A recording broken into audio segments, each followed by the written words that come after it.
अरे तूने ही तो हद कर दी थी बचपन में। धो फरका दिया था। दिल जले देख के बोला था मुझे कुंदन मत बोलो साखा बोलो। तो प्रस्तुत है साखा आया है।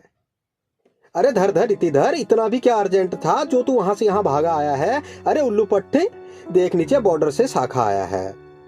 हो तो सुस्त रखा है पर बैग बड़ा भारी लाया है, लगता है सीधा 6 महीने का कोटा लाया है। हे ब्रो, साखा आया है। चनवा किड बैग को स्कैन ही कर रहा था कि साखा की उस पर नजर पड़ी। चनवा जंगिया सीधा करता हुआ बोला, हाय ब्रो, व्हाट्सएप। फुलो फुलो में साखा के मुंह से राम राम सर निकल ही जाता कि उसको ध्यान आया अपने रेमंड के चश्मे का, लिवाइस की जीन्स का और अभी अभी मटर गली से खरीदी हुई कमीज का। ऑलिव ग्रीन खाकी यूनिफॉर्म से बाहर, वो भी लांस नैक से ब्रो ही लगने वाला हुआ। गाइस व्हाट्सएप तो उसको समझ नहीं आया पर चीयर्स और बॉटम्स अप समझने वाला हुआ। उस दिन रहा ठहरा हुआ अफसर मेस में। हाजी की नौकरी नाजी का घर। रॉब से बोला, और चनवा ठीक ठाक? चल शाम को मिल। ए ब्रो, साखा है।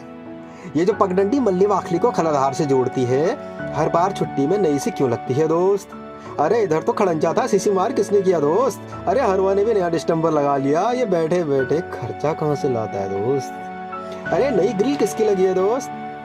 बिनोआ के साथ तो पुष्टि बता रहता था, ये नया बैल किसका है दोस्त?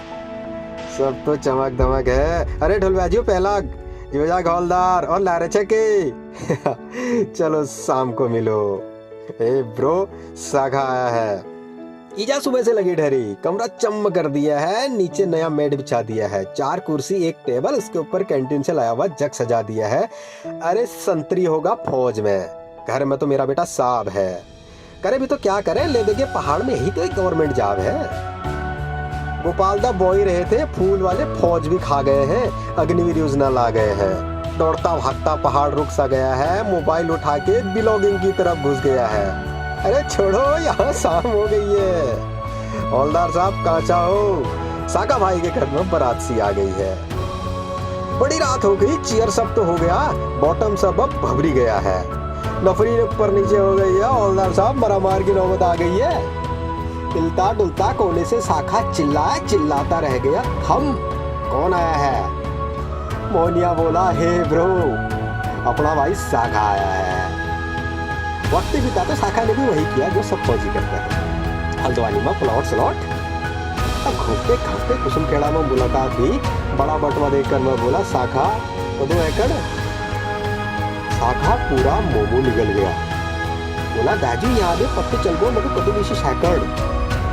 अब मौसम बदल चुका था, उसका बटवा अंदर जा चुका था, बोला, दाजू मोमो का हिसाब कर दो।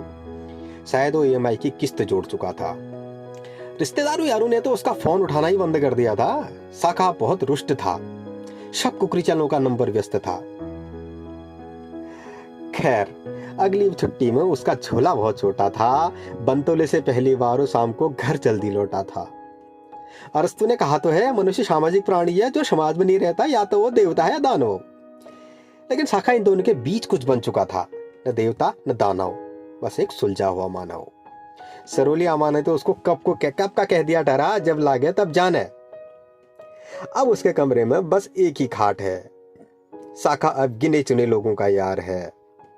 कभी चांदनी रात को पोखरी धार के किसी मोड़ पर भाई चीयर्स अप करके बोला, चलो हंसने की वजह हम ढूंढते हैं, बहुत उड़ लिए आसमान में यारो, चलो यही जमीन पर सतह ढूंढते हैं, चलो अंधेरी रात को सुबह ढूंढते हैं।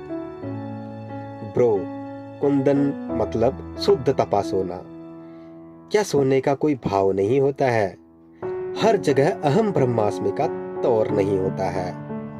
लोग अलग, उनके किरदार अलग, उनके अभिनय अलग, यहाँ बस तेरे सामने उनका मंचन होता है, यहाँ बस मंचन होता है। Thank you. 11,000 की फीट की ऊंचाई पर भाटे तोड़ती ठंड में तैनात हमारे परम मित्र कुंदन साखा को समर्पित। जय हिंद।